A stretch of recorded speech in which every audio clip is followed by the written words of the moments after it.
नमस्कार दोस्तों।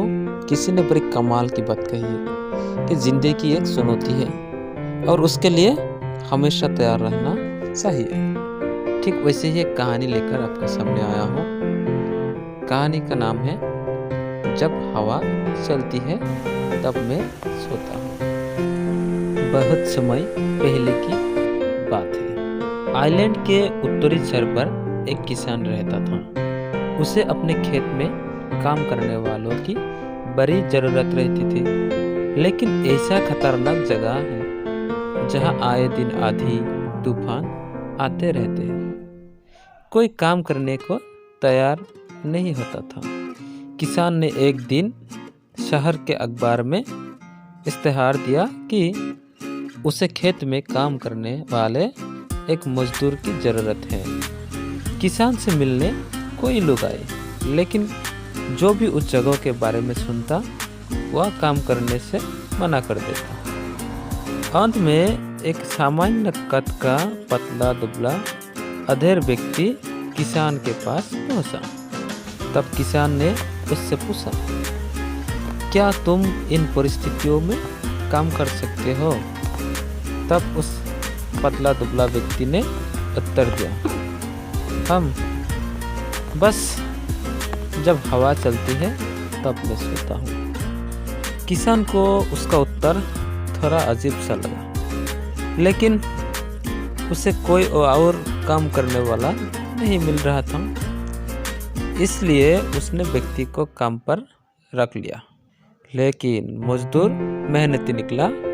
वह सुबह से शाम तक खेतों में महान मेहनत करता। किसान भी उससे काफ़ी संतुष्ट था। कुछ ही दिन बीते थे कि एक रात अचानक ही जोर जोर से हवा बहने लगी। किसान अपने अनुभव से समझ गया कि अब तूफान आने वाला है। वो तेजी से उठा, हाथ में लालटेन ली और मजदूर के झोपड़े की तरफ दौड़ा। किसान ने चीखने लगा, जल्दी उठो, देखते नहीं तूफान आने वाला है, इससे पहले कि सब कुछ तबाह हो जाए। कटी फसलों को बांध कर ढक दो और बारे के गेट को भी रस्सियों से काट दो। लेकिन बेचारा मजदूर बड़े आराम से पलटा और बोला, नहीं जनाब, मैंने आपसे पहले ही कहा था कि जब हवा चलती है तो मैं सोता हूँ। यह सुनकर किसान का गुस्सा 7वें आसमान पर पहुँच गया।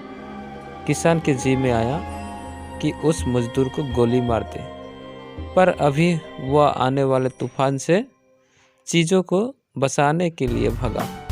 किसान खेत में पहुंचा और उसकी आंखें आश्चर्य से खुली रह गई। फसल की गांठें अच्छे से बंधी हुई थी और तिरपाल से ढकी भी थी। उसके गाय बैल सुरक्षित बंधे हुए थे और मुर्गियां भी अपने दड़ुए में थी। बारे का दरवाज़ा भी मजबूती से बंधा हुआ था। सारी चीज़ें बिल्कुल व्यवस्थित थी। नुकसान होने की कोई संभावना नहीं बची थी। किसान अब मजदूर की यह बातें की, जब हवा चलती है तब मैं सोता हूँ। किसान समझ चुका था और अब वह भी चैन से सो सकता था। तो मित्रों, हमारे ज़िंदगी में भी कुछ ऐसे तूफान आने तय है। ज़रूरत इस बात की है कि हम उस मजदूर की तरह पहले से तैयारी करके रखें, ताकि मुसीबत आने पर हम भी चैन से सो सकें। जैसे कि यदि कोई विद्यार्थी शुरू से पढ़ाई करे तो परीक्षा के समय वह आराम से रह सकता है। दूसरा है, यदि हर महीने बचत करने वाला व्यक्ति पैसे की जरूरत पड़ने पर निश्चित रह सकता है। तो चलिए दोस्तों, हम भी कुछ ऐसा करें कि कह सके, जब हवा चलती है तो मैं सोता हूँ। धन्यवाद।